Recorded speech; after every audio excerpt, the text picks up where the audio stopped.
9th, chapter number 10, work and energy, subject science. I again repeat, class 9th, subject science, chapter number 10, work and energy. इस chapter का first part हम पहले कर चुके हैं, हमें potential energy से पढ़ना है, ठीक है। तो हम यहाँ पे नोट्स के थ्रू पढ़ रहे हैं, हम नोट्स के हिसाब से ये भी इसको आगे कंटिन्यू करेंगे और इसके साथ साथ मैं आपको बुक भी बता दूंगी। बुक के अंदर जो एनसीईआरटी में जो प्रॉब्लम है या जहां पर आपको रीड आउट करके उसको कैरी ऑन करना है वहां से, ठीक है। पोटेंशियल एनर्जी क्या होती है? The energy possessed by a body due to its position और a shape.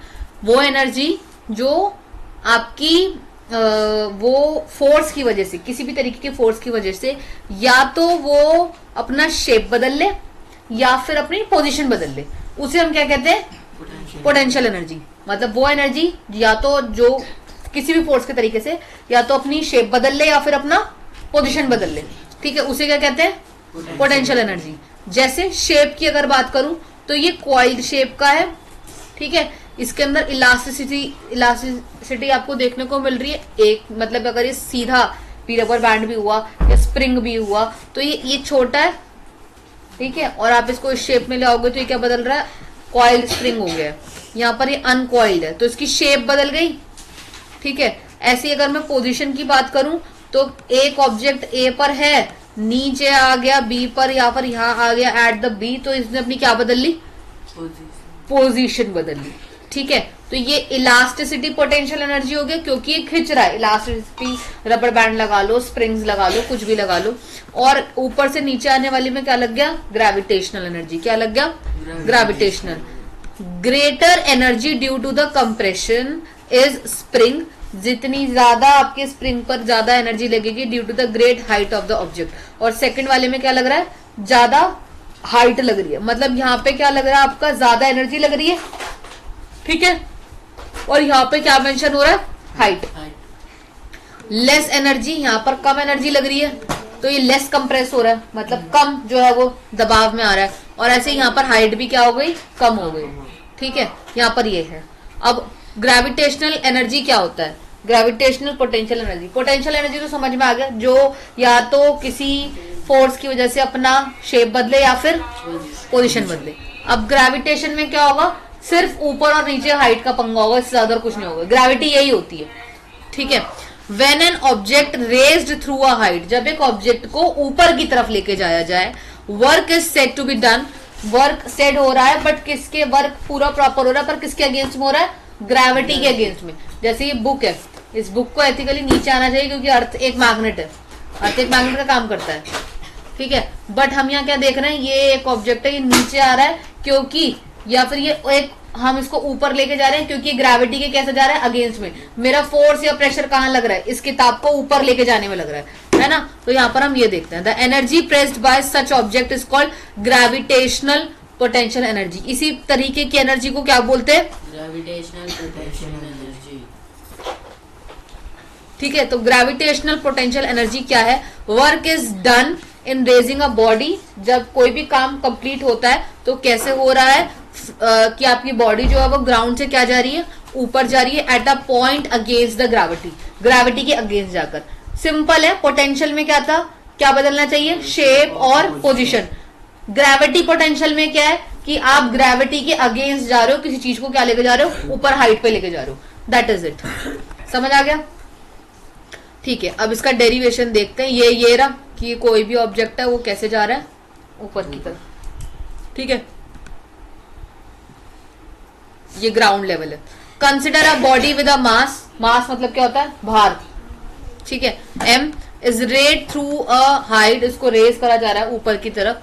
From the ground, ground से। The force required to raise, जो भी फोर्स हमारा रिक्वायर्ड होगा किसी ऑब्जेक्ट को ऊपर की तरफ लेके जाने के लिए। वेट ऑफ द ऑब्जेक्ट, वो किसके अकॉर्डिंग होगा?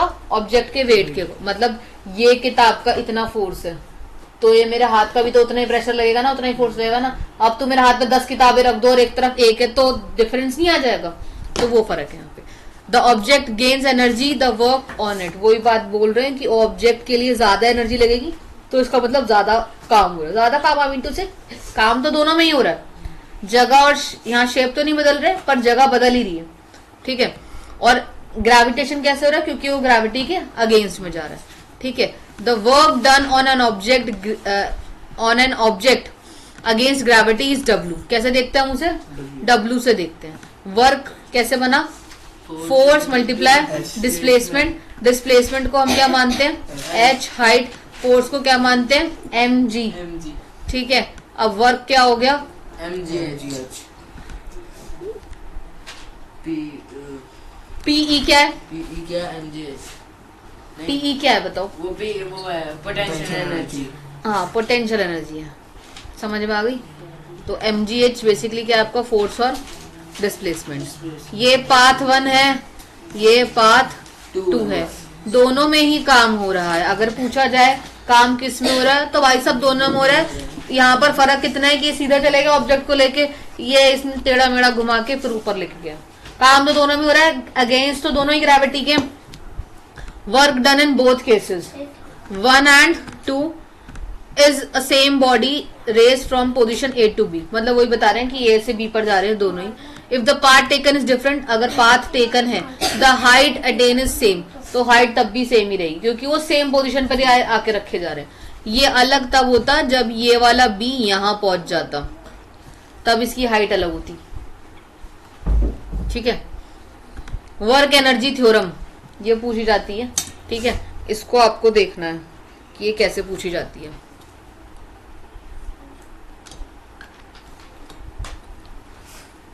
ठीक है, work energy theorem states that the network done by the force on an object equal the changes in the kinetic energy. ये बेसिकली किसके इक्वल देखने को मिलेगी आपको? Kinetic energy. कौन सी काइनेटिक एनर्जी की बात हो रही है भाई साहब? फाइनल वाली और इनिशियल वाली। तो ये वर्क नेट जितना काम करा गया है, फाइनल वाली में से कौन सी वाली माइनस कर दूं? इनिशियल वाली। ठीक है, अब ये फाइनल वाली कौन सी हो सकती है? हाफ m, और ये v माइनस यू स्क्वायर, मतलब फाइनल वाली में से इनिशियल स्टार्टिंग वाली क्या कर दी? माइनस कर दी। That means if I kick a moving football, अगर मैं एक फुटबॉल को क्या कर रही हूँ? किक कर रही हूँ। मूविंग फुटबॉल है वो, रुकी हुई नहीं है। ठीक है, in a direction of its motion, उसके खुद के मोशन में। मान लो यहाँ पर एक बॉल है, ये व्यक्ति है। ठीक है, इसने यहाँ पे इसको लात मारी। ठीक है, कुछ ज्यादा बड़ी लात हो गई इसको। ठीक है, ये बॉल आगे चली गई उसकी पोजीशन के अंदर आके, तो ये बात हो रही है। The further increase is velocity, तो इस बॉल की वेलोसिटी क्या होगी? वो भी इंक्रीज होगी। ठीक है, the amount of work I have done on the football क्या लगा? किसके इक्वल रहा, या फिर आप कैसे बोल सकते हो कि क्या हुआ? काइनेटिक एनर्जी ट्रांसफर हुई टू द बॉल और the changes in the kinetic energy, या फिर काइनेटिक एनर्जी के अंदर चेंजेस हुए होंगे क्योंकि बॉल की खुद की स्पीड थी। जैसे ही आपने बॉल को किक करा, उसकी स्पीड और बढ़ गई भाई। तुमने भी तो अपनी फोर्स मारे, तुमने भी तो अपनी एनर्जी लगाई है ना, वो है। ठीक है, both are one and the same. या तो ये सेम भी हो सकते हैं या एक अलग भी हो सकते हैं। अलग कब होगा? जब तुमने पूरे फोर्स के साथ, पूरे प्रेशर के साथ बॉल को उड़ाया। ठीक है, वो, या फिर बॉल धीरे धीरे जा रही, तुम मर के मार दे। जैसे बॉल मर के जा रही थी, वैसे तुमने ही मरी हुई लात से उसको मार दे, वो और धीरे जाएगी। ठीक है, सेम हो सकता है। सेम का मतलब क्या है कि दोनों की एनर्जीज क्या हो? सेम हो। और डिफरेंट रही होंगी तो इसका मतलब किसी ना किसी की एनर्जी डिफरेंट रहेगी। ठीक है, law of conservation of energy, ये बहुत बढ़िया लॉ है। ठीक है, 2 तरीके के लॉ देखने को आपको मिलता है तो वैसे 3, तो पहले 3 देखेंगे। पहला लॉ क्या कहता है? एनर्जी कांट बी क्रिएटेड और कांट बी डिस्ट्रॉयड। एनर्जी को आप ना ही बना सकते हो और ना ही खत्म कर सकते हो। ठीक है, क्या? ना ही आप बना सकते हो और ना ही आप खत्म कर सकते हो। इसे आप कैसे कहते हो? कैन नॉट बी क्रिएटेड और नॉट बी डिस्ट्रॉयड। ठीक है, इट कैन ये रहा ना, energy can neither be create, इसे ना ही क्रिएट कर सकते हैं और ना ही खत्म कर सकते हैं। It can only be converted, ये एक फॉर्म से दूसरे फॉर्म के अंदर जा सकती है। Total energy in the universe remain constant, जो यूनिवर्स में घूम रही है वो क्या? कांस्टेंट है। मेरी एनर्जी मेरे पास है, तुम्हारी एनर्जी तुम्हारे पास है, that will be the remain constant है, वो हमेशा कांस्टेंट ही रहेगी। ठीक है, this is means that total energy in the universe before 1000 year is the same today as. वही बात बकवास कर रहे हैं लोग कि जितनी एनर्जी अब रही होगी 1000 साल पहले भी एनर्जी पृथ्वी पर उतनी ही रही होगी and will always be the same, और हमेशा इतनी ही रहेगी। ठीक है, प्रूफ करना है आपको law of conservation of energy. ये इंपॉर्टेंट है, ये जनरली 5 मार्क्स का आता है डायरेक्टली। ठीक है, तो हम इसको यहीं से देखेंगे। Let us consider an object, ठीक है, आपको अब एक क्या करना है, एक ऑब्जेक्ट को कंसिडर करना है फॉलिंग फ्रॉम द हाइट, उसको हाइट से नीचे गिर दो, चढ़ा, ठीक है। We need to prove that, हमें प्रूव करना पड़ेगा that its energy at every instant it same, कि हर एक लेवल पर उसकी एनर्जी क्या रहेगी, सेम रहेगी। हमें ये प्रूव करना है कि वो इतने पर आया तो भी उसकी एनर्जी उतनी थी, इतने पर आया तो भी उसकी एनर्जी इतनी थी, नीचे आया तो भी उसकी एनर्जी, ये हमें प्रूव करना है। वी विल कंसिडर 3 पॉइंट्स, हम यहाँ पर क्या लेंगे, 3 पॉइंट्स को लेते हैं, and calculate the energy of these points. तो हम उन जो 3 पॉइंट्स हमने बनाए हैं उसको प्रूव करने के लिए हम उसको ही कंसिडर करेंगे, उन 3 पॉइंट्स को। तो इन्होंने यहाँ पर एक ऑब्जेक्ट रखा भाई साहब, ठीक है, ये हाइट मानी, इसको तुमने हाइट को क्या मान लिया, एक्स की, कुछ भी हो सकता है, या तुम इसे डायरेक्ट एच भी मान लो, ठीक है। अब वो जो भी ऑब्जेक्ट है उसको इन्होंने 3 जगहों से गिरा, एक हाइट से सर्टन पॉइंट पर आकर गिर दिया, फाइन ना, ठीक है, ए पर गिरा, बी पर गिरा, या फिर सी पर गिरा, इसमें है ही नहीं बेटा, ठीक है। When the object is eight top height, जब ऑब्जेक्ट पूरा हाइट पर था, बी पर क्या हुआ, जब इट रीच द ग्राउंड, जब वो जैसे ही किस पर पहुंचा, ग्राउंड पर पहुंचा, एनी रैंडम पॉइंट, जिसको आपने एक्स मान लिया, कोई भी एक रैंडम पॉइंट पर, मान लो इसने बीच में माना है, मैं सबसे नीचे में मानती हूँ, वहां पर भी एनर्जी उसकी उतनी ही रहेगी, ठीक है। आप समझ रहे हो मैं क्या कहना चाह रही हूँ। अगर कोई चीज दिखाओ, ये अगर ये बुक यहाँ से यहाँ गिरी है, ठीक है, एक हाइट से, तो ये उसकी अगर यहाँ से गिरने पर, एक टॉप की हाइट से गिरने पर इसकी एनर्जी इतनी थी, नीचे आकर भी उसकी एनर्जी उतनी हुई, बीच में भी उसकी एनर्जी इतनी है, तो नीचे भी तो सेम रहेगी, है ना। अब बस हमें इस बात को प्रूव करना है। तो हमने यहाँ पर इसको कैसे प्रूव करा है, हम यहाँ इसको प्रूव करते हैं, टोटल एनर्जी मैकेनिकल एनर्जी के बराबर है। और ये कैसे बनी होगी, जब पोटेंशियल एनर्जी और काइनेटिक एनर्जी आई होगी। पोटेंशियल एनर्जी हमें हमेशा से कह रही है कि कोई भी ऑब्जेक्ट या तो अपना पोजीशन चेंज करेगा या फिर डायरेक्शन या शेप चेंज करेगा, ठीक है, ये चेंज होगा। तो अब हम अकॉर्डिंग टू द क्वेश्चन ये देखते हैं, काइनेटिक एनर्जी क्या हुई, हाफ mv का स्क्वायर, v यहाँ पर क्या है, 0 एट a, तो काइनेटिक एनर्जी क्या हो गई, 0। पोटेंशियल एनर्जी हमारे पास क्या है, mgh, अभी हमने देखी थी mgh कैसे बना है ना, जब हमने क्या देखा था कि ये वर्क था किसके इक्वल में, फोर्स मल्टीप्लाई डिस्प्लेसमेंट, यहाँ हमने क्या रखा था, mg, ठीक है, और इसको हमने क्या माना था, h। जब हमने इसको मल्टीप्लाई करा तो हमारे पास कौन सी रामायण निकल के आई, mgh निकल के आई, ठीक है। टोटल एनर्जी टी क्या है, टोटल एनर्जी, तो mgh इज इक्वल्स टू, मतलब mgh प्लस 0, तो ये क्या बनेगा, mgh ही तो बनेगा भाई, किसी भी नंबर को 0 से प्लस कर दो तो सेम नंबर ही तो आता है। That means total energy at a is equals to the mgh, मतलब अगर a की बात करी जाए, a पॉइंट पर वो किसके इक्वल थी, mgh, ठीक है। अब अगर आप ऐसी किसकी बात करो, b, ठीक है, ये भी कितना है, हाफ mv का स्क्वायर। अगर इक्वेशन देखोगे तो ये रही v स्क्वायर माइनस u, मतलब फाइनल में से इनिशियल माइनस कर दो, ठीक है, तो हमारे पास u क्या आ गया, 0, a क्या हो गया हमारे पास, g क्या है, ग्रेविटी, है ना, s क्या है हमारे पास, h, s बेसिकली डिस्प्लेसमेंट, ठीक है। अब आप इसे माइनस करोगे, 2 माइनस 0 इज इक्वल्स टू क्या बन गया, 2gh। यहाँ पर इसको करोगे किसी भी नंबर को 0 में से माइनस करते हो तो सेम नंबर आता है, ये भी बात हमें पता है। तो यहाँ पे क्या आ गया मेरे पास, 2gh।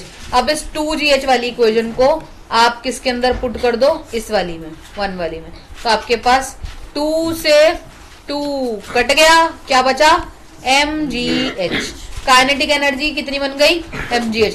पोटेंशियल एनर्जी कितनी हो गई, mgh, मतलब एट b पर, और हमारे पास हाइट कितनी निकली, 0, पोटेंशियल एनर्जी कितनी निकली, 0, और टोटल एनर्जी क्या है, kinetic energy plus potential energy. वापस फिर वही रामायण सेम कहानी घूम के आई, mgh plus 0 is equals to the mgh, ठीक है। ये हमने किसका निकाला, b, ग्राउंड लेवल पर। फिर उसने क्या बोला था, उसने रैंडमली सी किसी भी पोजीशन को मान लिया, यहां से कोई यहाँ ऑब्जेक्ट है उसने यहाँ माना, मैं मान रही हूँ नीचे। अगर वो आपको बोलता है 3 की जगह 4 पॉइंट निकालो, तो तुम नीचे डी निकाल देना एक और, वहां भी उसकी सेम रहेगी।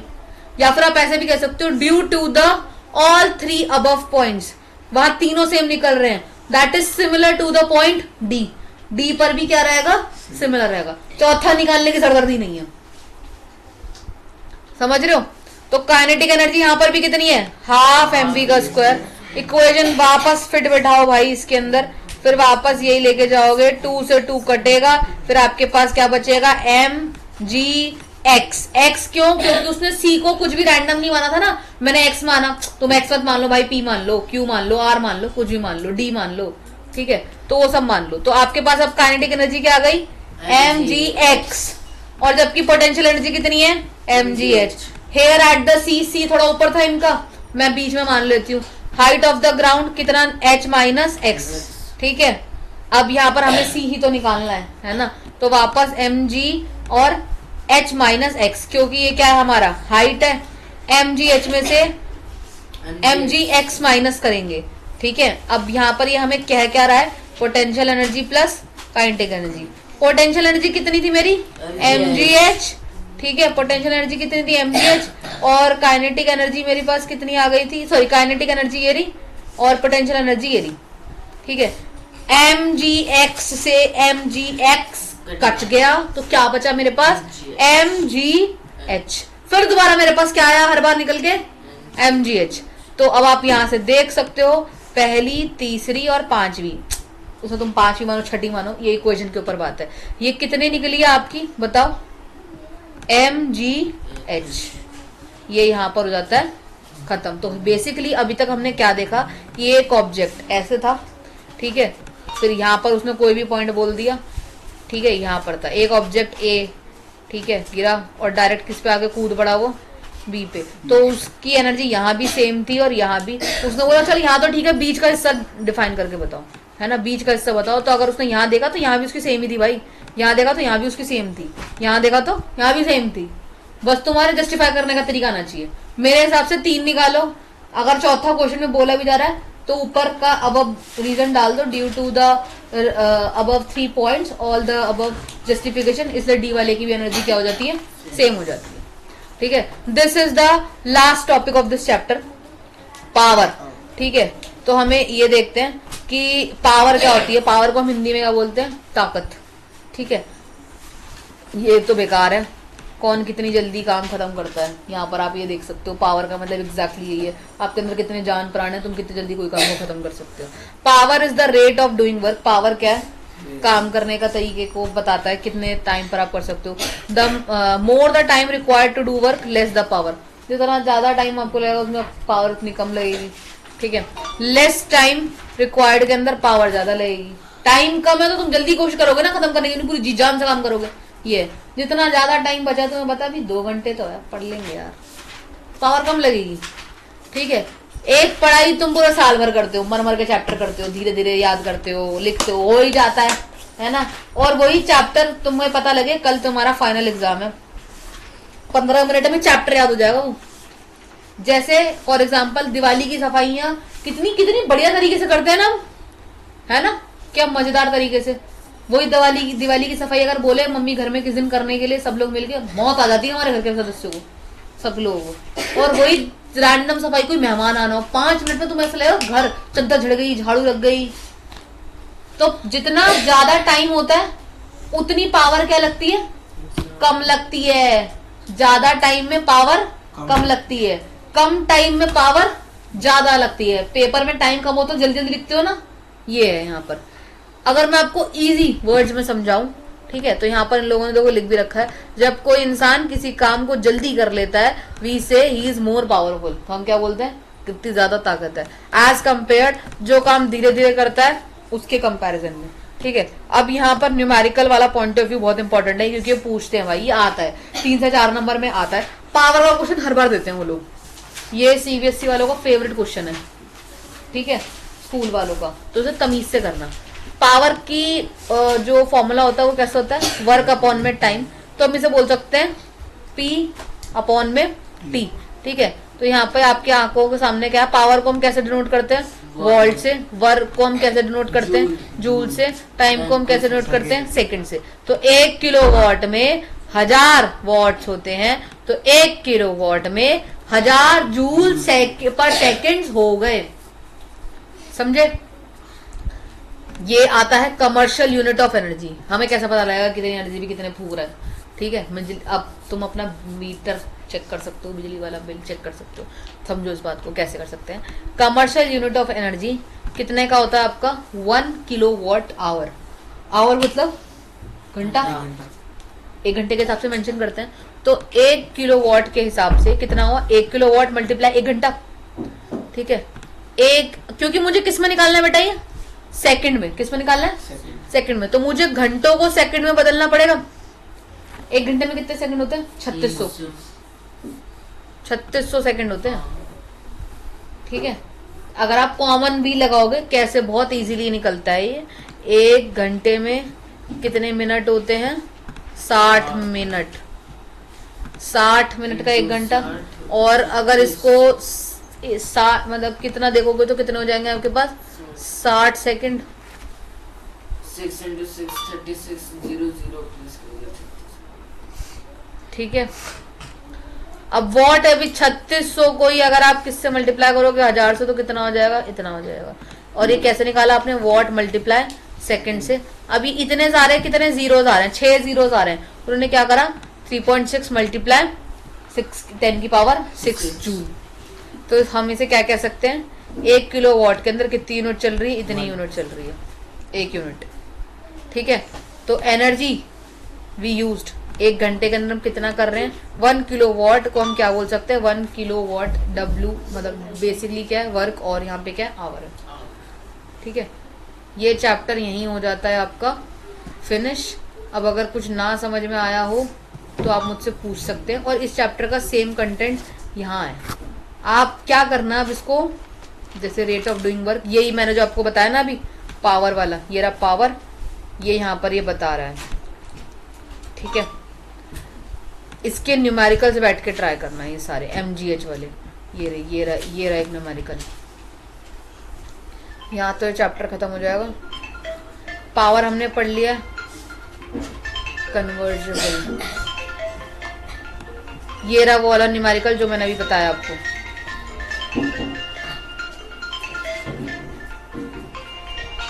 पोटेंशियल एनर्जी क्या होती है वो पढ़ लिया हमने अभी, जहां से आना था बेसिकली। ठीक है, फोन बंद करो। ठीक है, तो अब कुछ नहीं समझ में आया हो तो हमसे पूछना ताकि मैं आपको बता सकूं। चलो जी, एंटर कर दो। 1.0 अब चलो कोई नहीं, मिलते हैं हम नेक्स्ट चैप्टर के साथ नेक्स्ट वीडियो में।